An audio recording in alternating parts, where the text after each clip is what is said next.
ചക്കയുടെ ഔഷധ മൂല്യങ്ങളും ഗുണങ്ങളും ജനങ്ങളിൽ എത്തിക്കുക എന്ന ലക്ഷ്യത്തോടെ ചക്ക സെമിനാർ ആറന്മുളയിൽ നടക്കാനൊരുങ്ങുകയാണ്. ജീവിതശൈലി രോഗങ്ങളെ അകറ്റി നിർത്തുന്നതിൽ ചക്കയുടെ പങ്ക് സംബന്ധിച്ച വിഷയത്തിൽ പ്രഗത്ഭർ ക്ലാസുകൾ എടുക്കുന്നുണ്ട്. ചക്ക സെമിനാറിന്റെ വിശേഷങ്ങളുമായി മുതിർന്ന BJP നേതാവ് കുമ്മനം രാജശേഖരൻ ജനം ടിവിയോടൊപ്പം ചേരുകയാണ്. ഗോകുൽ രമേശാണ് രാജേട്ടനൊപ്പം ചേരുന്നത്. ഗോകുൽ, തുടരാം.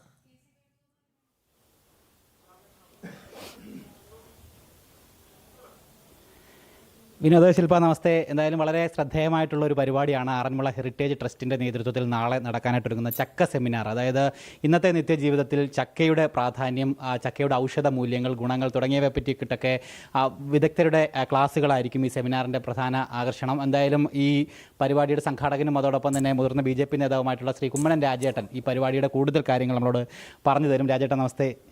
ഈ ഒരു പരിപാടിയുടെ ഉദ്ദേശം എന്താണ്? അതിൻ്റെ ഒരു ലക്ഷ്യം എന്താണ്?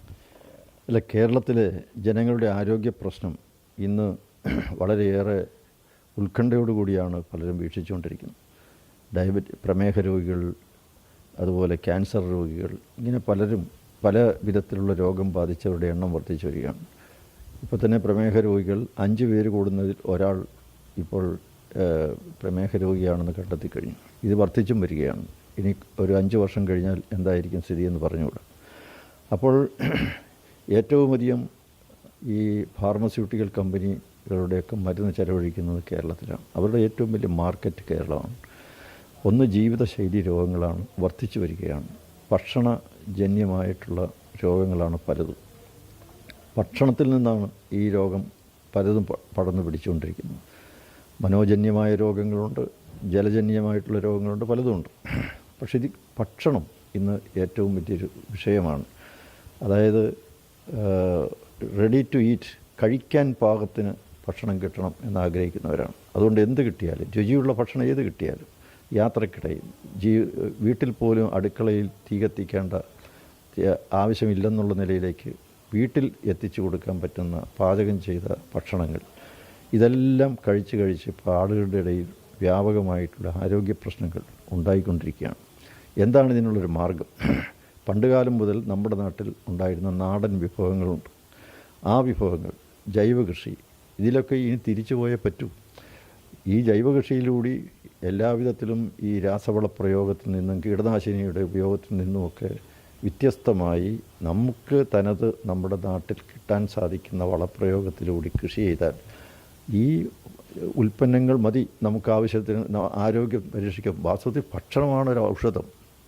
ആ ഭക്ഷണം ഔഷധമായി സേവിക്കാൻ എന്താണ് മാർഗം എന്നുള്ളതിനെക്കുറിച്ച് ചിന്തിച്ചപ്പോഴാണ് പണ്ടുകാലത്ത് ഈ രോഗപ്രതിരോധ ശേഷി ജനങ്ങൾക്കുണ്ടായിരുന്നതിൻ്റെ കാരണം ചക്ക പോലെയുള്ള യാതൊരുവിധ മാലിന്യങ്ങളുമില്ലാത്ത, രാസവള പ്രയോഗമില്ലാത്ത ഒരു പ്രകൃതി തന്നെ കനിഞ്ഞനുഗ്രഹിച്ച് നമുക്ക് നൽകിയ ഒരു ഭക്ഷണമായി അത് നിലനിൽക്കുകയാണ്. ഇത് പറഞ്ഞിരുന്നത് ഒരുപക്ഷെ പ്രകൃതി ജീവന പ്രകൃതി ചികിത്സാ രംഗത്തുള്ളവരായിരുന്നു, ആയുർവേദ ഡോക്ടർമാരായിരുന്നു. പക്ഷേ ജനങ്ങൾക്കതങ്ങനെ വിശ്വാസയോഗ്യമായില്ല.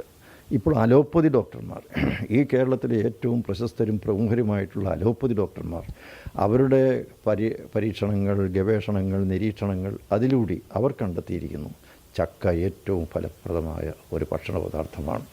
അത് ക്യാൻസറിനെയും അതുപോലെ പ്രമേഹത്തെയും മറ്റു പല രോഗങ്ങളെയും പ്രതിരോധിക്കാനുള്ള ശേഷി കഴിക്കുന്നവർക്കുണ്ടാവും എന്ന് അവർ വിദഗ്ധമായ പഠനത്തിലൂടെയാണ് തെളിയിച്ചിരിക്കുന്നത്. ആലപ്പുഴ മെഡിക്കൽ കോളേജിലെ പ്രിൻസിപ്പാൾ ആയിരുന്ന ഡോക്ടർ പത്മകുമാർ, അദ്ദേഹത്തിൻ്റെ നേതൃത്വത്തിൽ 5 അലോപ്പതി ഡോക്ടർമാർ അവിടെ ഒരു 100 രോഗികളിൽ നടത്തിയ പരീക്ഷണമാണ് ഏറ്റവും അവസാനമായി നടന്ന ഒരു ഫലപ്രഖ്യാപനം എന്ന് നമുക്ക് വേണമെങ്കിൽ പറയാം. ഈ രംഗത്ത് ഒരു വഴിത്തിരിവുണ്ടാക്കിയ ഒരു ഗവേഷണ പഠനമാണ് അവർ നടത്തിയത്. ആ പഠന റിപ്പോർട്ട് അത് അമേരിക്കയിലെ പല മെഡിക്കൽ ജേർണലുകൾ ഇപ്പോൾ പ്രസിദ്ധീകരിച്ചു കഴിഞ്ഞു. 100 രോഗികൾക്ക് അവർ ദിവസവും ചക്കമായി ബന്ധപ്പെട്ട കറികൾ അവർക്ക് കൊടുത്ത്, അതുപോലെ മറ്റു 100 രോഗികൾക്ക് സാധാരണ ഭക്ഷണവും കൊടുത്ത്, ഓരോ ദിവസവും അവരുടെ രക്തസമ്മർദ്ദവും രക്തത്തിൻ്റെ നിർണയവും ഒക്കെ നടത്തി അവർ ഫലം പറഞ്ഞു. അപ്പോൾ ചക്ക വിഭവങ്ങൾ കൂട്ടി ആഹാരം കഴിച്ച ആ രോഗികളുടെയൊക്കെ 3 മാസം കൊണ്ട് എല്ലാം നോർമലായി എന്ന റിപ്പോർട്ട് തീർച്ചയായിട്ടും അത് നമുക്ക് സ്വീകാര്യമാണ്. അത് ജനങ്ങളുടെ പ്രചരിപ്പിക്കണമല്ലോ. അപ്പോൾ കേരളത്തിൽ വാസ്തവത്തിൽ ഏതാണ്ട് 14 ലക്ഷം ടൺ ചക്കയാണ് ഉൽപ്പാദിപ്പിക്കുന്നത്. പക്ഷേ 2 ലക്ഷം ടൺ ചക്ക മാത്രമേ ഇവിടെ ഉപയോഗിക്കുന്നുള്ളൂ.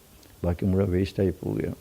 എന്തുകൊണ്ട് ചക്ക സുലഭമായ ഈ കേരളത്തിൽ നമുക്ക് ഒരു പ്രധാന ഭക്ഷണ പദാർത്ഥമായി ജനങ്ങളുടെ പ്രചരിപ്പിച്ചാൽ ഈ രോഗം മൂലം കഷ്ടപ്പെടുന്ന നിരവധി രോഗികൾക്ക് അത് വളരെയധികം ഗുണം ചെയ്യില്ലേ എന്ന ചോദ്യമാണ് ഇന്ന് അവശേഷിക്കുന്നത്. ഏതായിരുന്നാലും ഒരു സംരംഭം ആരംഭിക്കുകയാണ്. ചക്കയെ ജനകീയമാക്കി ജനങ്ങളുടെ ഇടയിലേക്ക് ചക്കയിൽ നിന്ന് നിരവധി ഭക്ഷ്യ ഉൽപ്പന്നങ്ങൾ ഉണ്ടാക്കി അത് കഴിക്കുന്ന ഒരു ശീലം വളർത്തിയെടുക്കാനുള്ള ശ്രമമാണ്. അതിൻ്റെ ഭാഗമായിട്ടാണ് ആറന്മുളയിൽ നാളെ ഒരു ചക്ക സെമിനാർ സംഘടിപ്പിക്കുന്നത്. അതിൽ അലോപ്പതി ഡോക്ടർമാരാണ് ഓരോ വിഷയം അവതരിപ്പിക്കുന്നത്. നാളിതുവരെ നമ്മൾ കണ്ടിരുന്നതെല്ലാം ഏതെങ്കിലും പ്രകൃതി ശാസ്ത്രജ്ഞന്മാരോ പ്രകൃതി ചികിത്സാ വിദഗ്ധന്മാരൊക്കെയായിരുന്നു. കാരണം അവരെ പറയുമ്പോൾ അവർ അതേ പറയാനേ പറ്റുമോ. പക്ഷേ ഇപ്പോൾ അതല്ല, അലോപ്പതി അതും അതിൽ പ്രാവീണ്യം നേടിയവരാണ്. ഡയബറ്റീസ് പ്രമേഹ രോഗത്തെക്കുറിച്ച് ആധികാരികമായിട്ട് ഇന്ന് കേരളത്തിൽ അഭിപ്രായം പറയാൻ കഴിയുന്ന ഡോക്ടർ പത്മകുമാർ, അതുപോലെ